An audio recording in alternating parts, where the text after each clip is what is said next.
Students, welcome to my class. आज हम लोग इकाई 2 विलियन चैप्टर में परासरण दाब के मापन की वर्कले हार्टले विधि को पढ़ने वाले हैं। ठीक है, हमने कल परासरण और परासरण दाब के बारे में पढ़ा था। तो परासरण दाब किसे कहेंगे? परासरण दाब वह प्रक्रिया होती है जिसमें परासरण की क्रिया को रोका जाता है। तो परासरण क्या है?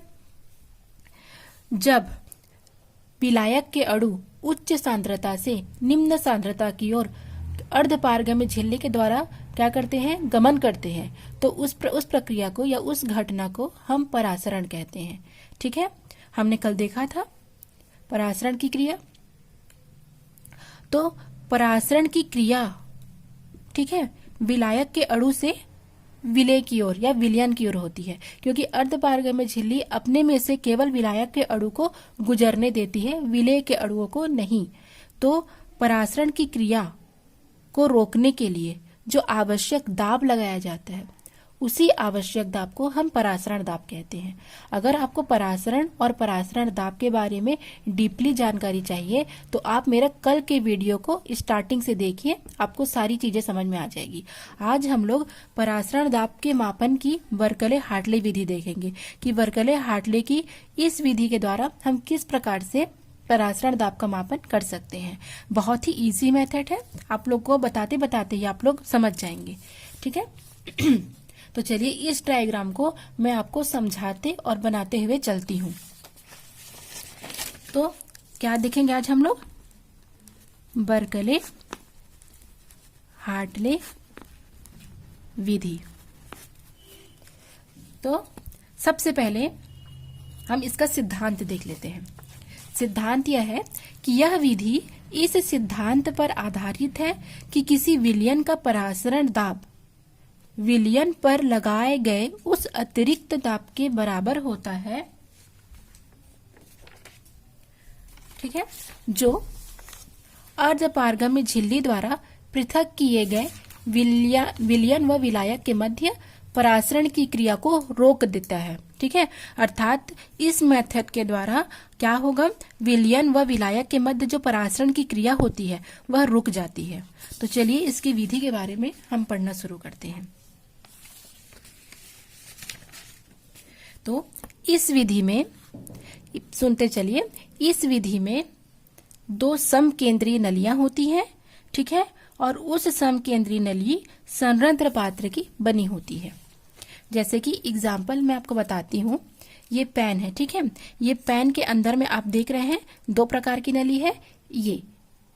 ये एक संरंध्र नली है, समकेंद्रीय नली है, और ये किसके अंदर है? ये बड़ी वाली नली के अंदर ये क्या है? फिट है। तो इस प्रकार से यहाँ पर 2 नली लेंगे हम। ठीक है, आप आगे समझते जाइए, आपको इजी लगेगा। तो सबसे पहले इसमें हम 2 समकेंद्रीय नली बना लेते हैं इस प्रकार से। ठीक है, ये क्या है? 2 समकेंद्रीय नलियां हैं जो संरंध्र पात्र की बनी है। संरंध्र का मतलब क्या होता है? संरंध्र का मतलब होता है रंध्र युक्त, जिसमें रंध्र पाए जाते हैं छोटे छोटे।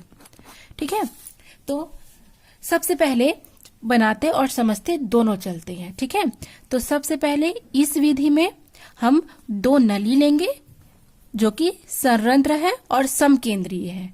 ठीक है, 2 नली हम ले लिए, और ये जो 2 नली है, ठीक है, ये विद्युत विधि से तैयार की गई कॉपर फेरोसाइनाइट की अर्धपारगम्य झिल्ली से बनी हुई है।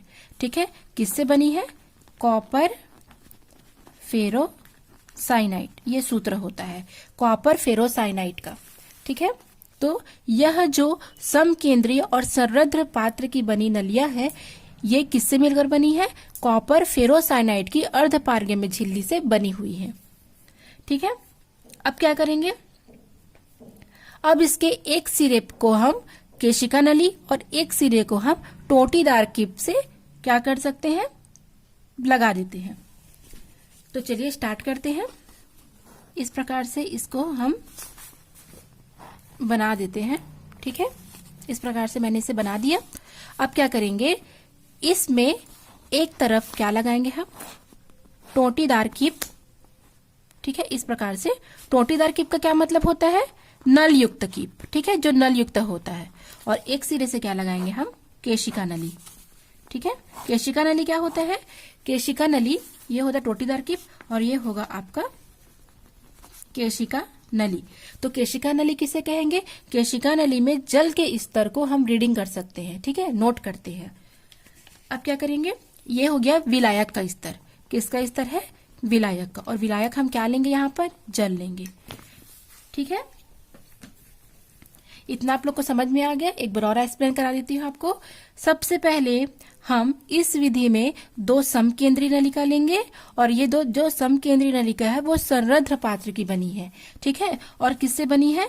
कॉपर फेरोसाइनाइड अर्धपारगम्य झिल्ली से मिलकर के बनी हुई है। कॉपर फेरोसाइनाइड की अर्धपारगम्य झिल्ली से मिलकर के यह दो नली है वो बनी हुई है। इस दोनों नली में एक ओर हम टोटीदार कीप लगाएंगे अर्थात नल युक्त कीप और दूसरी ओर हम केशिका नली लगाएंगे। तो केशिका नली क्या काम करेगा? जल के स्तर को हम नोट कर सकते हैं, इसलिए हम यहाँ पर केशिका नली लगाते हैं। और भीतरी स्तर पर हम क्या डालेंगे? जल डालेंगे। कौन सा जल डालेंगे हम? आसुत जल, ठीक है। हम कौन सा जल डालेंगे? आसुत जल डालेंगे। अब इस नली के ऊपर हम दो और नली लेते हैं। मैंने आपको पेन के एग्जांपल से समझाया था। अंदर में एक क्या है? रिफिल है, उसके बाहर में एक और नली है, दो नली है। उसी प्रकार इस नली के ऊपर में दो और नली होती है, उसको भी हम बना लेते हैं, ठीक है। दो और नली होती है। इस प्रकार से हम बना लेते हैं और दोनों में क्या भरते हैं हम? जिसका हमको परासरण दाब ज्ञात करना है अर्थात विलयन को हम भर लेते हैं, ठीक है। विलयन को हम भर लेते हैं और ये किसकी बनी होती है? ये गन मेटल की बनी होती है। किसकी? गन मेटल की नली, ठीक है। किसकी बनी होती है? ये गन मेटल की बनी होती है। और इसके ऊपर हम क्या लगाते हैं? पिस्टन लगाते हैं। पिस्टन क्या होता है बच्चों? पिस्टन, ठीक है, एक प्रकार का बाह्य दाब आरोपित करने के लिए लगाया जाता है। इस पिस्टन के द्वारा हम इस पर बाह्य दाब आरोपित करते हैं। और इसमें क्या लगी होती है? एक दाब मापी लगी होती है, ठीक है। एक क्या लगी होती है? एक दाब मापी लगाएंगे। ये होता है पिस्टन। तो इस प्रकार हम वर्कले हार्डले के लिए अब हम उपकरण के निर्माण के बाद अब हम इसकी विधि को पढ़ेंगे, ठीक है। एक बार और रिपीट कराती हूँ। सबसे पहले इस विधि में हम दो समकेंद्री नली लेते हैं जो कि संरद्र पात्र की बनी होती है और इन दोनों जो नली होती है वो कॉपर फेरोसाइनाइड के अर्धपारगम्य झिल्ली से मिलकर के बनी होती है, ठीक है। अर्धपारगम्य झिल्ली वे झिल्ली होते हैं जिसमें से केवल विलायक के कण जा सकते हैं। विलय के बड़े अणु को वो अपने में से गुजरने नहीं देता है। उसके पश्चात हम क्या करेंगे? इसके एक ओर हम टोटीदार या नल युक्त कीप लगाएंगे और दूसरे सिरे में हम केशिका नली लगाएंगे। केशिका नली जल के स्तर को बताती है कि जल किस स्तर तक पहुंचा है, ठीक है। इस दोनों संलग्न नली के ऊपर में एक और नली होती है, ठीक है। और ये नली क्या होती है? गन मेटल की बनी होती है जिसमें क्या होता है? विलयन भरा होता है अर्थात विलय और विलायक दोनों के अणु होते हैं, ठीक है। और विलयन के ऊपर में क्या करते हैं? हम पिस्टन लगा देते हैं जहां से हम बाह्य दाब आरोपित कर सके। और इसके साथ में एक दाब मापी लगी होती है। जब हम पिस्टन के द्वारा दाब लगाएंगे तो हम क्या कर सकते हैं? हम दाब को नोट कर सकते हैं। इसके लिए हम दाब मापी लगाएंगे, ठीक है। तो अब हम प्रक्रिया स्टार्ट करते हैं। तो परासरण की क्रिया शुरू करते हैं। तो क्या होगा? टोटीदार कीप के द्वारा जब हम इसमें जल के अणु भरेंगे तो जब आसुत जल हम इस दोनों समकेंद्री नली में जब हम आसुत जल को भरेंगे तो क्या होगा? ये केशिका नली के द्वारा मान के चलिए जल का स्तर यहाँ तक आता है, ठीक है। जब हम टोटीदार कीप के द्वारा जल भरेंगे आसुत जल इस विलायक में तो क्या होगा? यहाँ पर क्या होगा? प्रारंभ में केशिका नली में जल के स्तर को हम नोट कर लेंगे, ठीक है, नोट कर लेते हैं। अब जिस विलयन का हमको परासरण दाब ज्ञात करना है उसे बाहरी और भीतरी नली के बीच के स्थान में भराना होता है। बाहरी और भीतरी नली के बीच में हमको यह है, हमको इसका परासरण दाब ज्ञात करना है, ठीक है। तो परासरण की क्रिया के द्वारा जल का प्रवाह विलयन की ओर होता है। जब परासरण की क्रिया स्टार्ट होती है तब क्या होगा, विलायक से अर्धपारगम्य झिल्ली से होकर के अणु कहाँ जाते हैं, विलयन की ओर जाते हैं। ठीक है, वह केशिका नली में क्या होता है, जल का स्तर कम होते जाता है। ये कोशिका में क्या होगा, यहाँ तक आ जाएगा। ठीक है, जल का स्तर कम होते जाएगा। ये क्या चीज को शो करता है, जब विलायक में पूरा आसुत जल केशिका नली के यहाँ तक भरा है। ठीक है, तो परासरण की क्रिया स्टार्ट होगी। इस संरंध्र या रंध्र युक्त नली से क्या होंगे, केवल विलायक के कण विलयन की ओर क्या करेंगे, गुजरने लगेंगे। और जैसे ही विलायक के कण विलयन की ओर गुजरने लगेंगे तो जल का जो लेवल है वो कम होता जाएगा, क्योंकि जल विलयन में जा रहे हैं। तो क्या होगा, ये जो केशिका नली है इसका भी स्तर अपने आप गिरते जाएगा, कम हो जाएगा। ठीक है, अब इस कंडीशन में क्या करेंगे, जब केशिका नली में जल का स्तर कम हो जाएगा तो अब पिस्टन के द्वारा इतना दाब आरोपित करेंगे, इतना दाब डालेंगे कि जो जल का तल है वो लेवल है वो स्थिर हो जाए। अर्थात जल अब विलयन से विलायक की ओर जो जा रहा है वो जाना रुक जाए। ठीक है, तो हम पिस्टन को इस प्रकार से बाह्य दाब आरोपित करेंगे इस विलयन में कि जो विलायक के कण जो विलयन में जा रहे हैं उनका जो लेवल है वो कम हो जाए, वो दब जाए या रुक जाए। ठीक है, अब इस समय जब पिस्टन के द्वारा बाह्य दाब लगाया जाता है उस समय हम दाब मापी को देखेंगे और दाब मापी में हम नोट कर लेंगे। ठीक है, दाब मापी में इतना मान है या इतना दाब लग रहा है, इसको हम क्या करेंगे, नोट कर लेंगे। तो ये क्या होता है, वर्कले हार्टले की विधि होती है।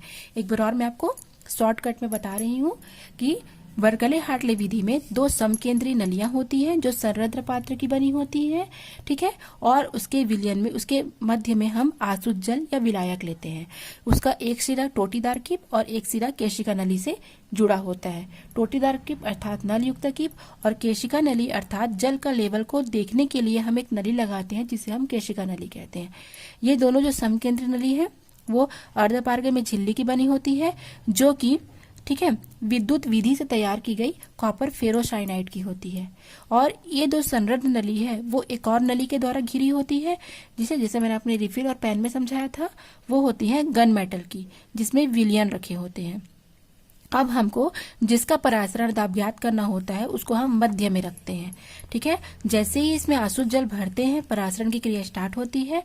परासरण की क्रिया स्टार्ट होने पर क्या होता है, यहाँ से विलायक के जो छोटे छोटे कण हैं विलायक के वो अब विलयन की ओर गमन करना स्टार्ट करते हैं। और जैसे ये विलयन की ओर जाना शुरू करते हैं केशिका नली में जल का स्तर कम होते होते गिरने लगता है, जिससे क्या होता है हम विलयन के ऊपर जो पिस्टन लगा होता है उस पर एक बाह्य दाब आरोपित करते हैं। बाह्य दाब आरोपित करते हैं तो जो विलायक या जो आसुत जल होता है इसका लेवल रुक जाता है, अर्थात अब ये गमन करना बंद कर देंगे। तो जैसे ये बंद करना गमन कर देंगे हम केशिका नली से इसकी ऊंचाई या इसकी जो स्तर है उसको नोट कर लेंगे, साथ ही साथ हम दाब भी नोट कर लेंगे दाब मापी के द्वारा। तो ये होता है वर्कले हार्टले की विधि। आप लोग को ये समझ में आ गई होगी, आप स्क्रीनशॉट ले लीजिए। ये होता है चित्र। ठीक है,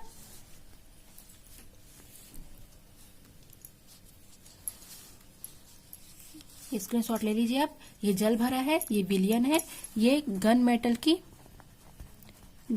की नली है।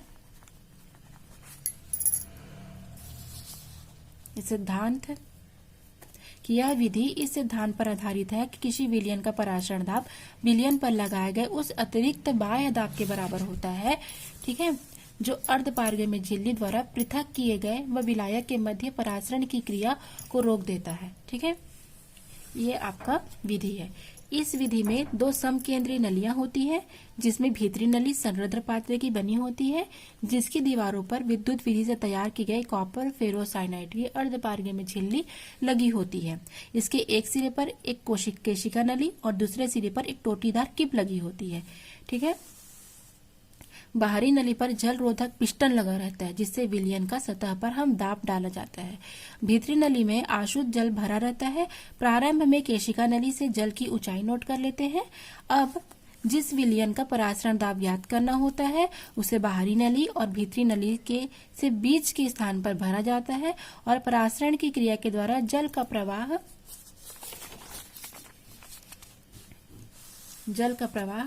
विलयन की ओर होता है वह कोशिका नली में जल का तल नीचे आने लगता है।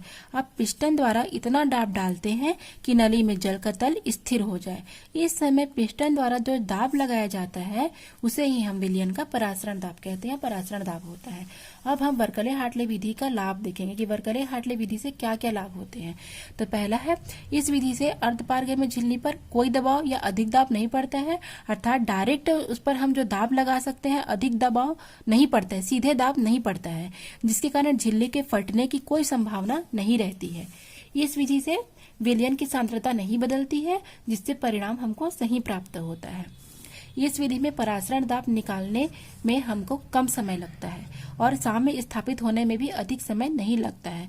किसी भी सांद्रता के विलयन का भी हम परासरण दाब माप सकते हैं। तो इस प्रकार से बर्कले हार्टले विधि के ये सारे लाभ हुए। तो अच्छा लगा हो मेरा वीडियो तो प्लीज लाइक और सब्सक्राइब कीजिए और साथ में शेयर भी कीजिए। Thanks for watching.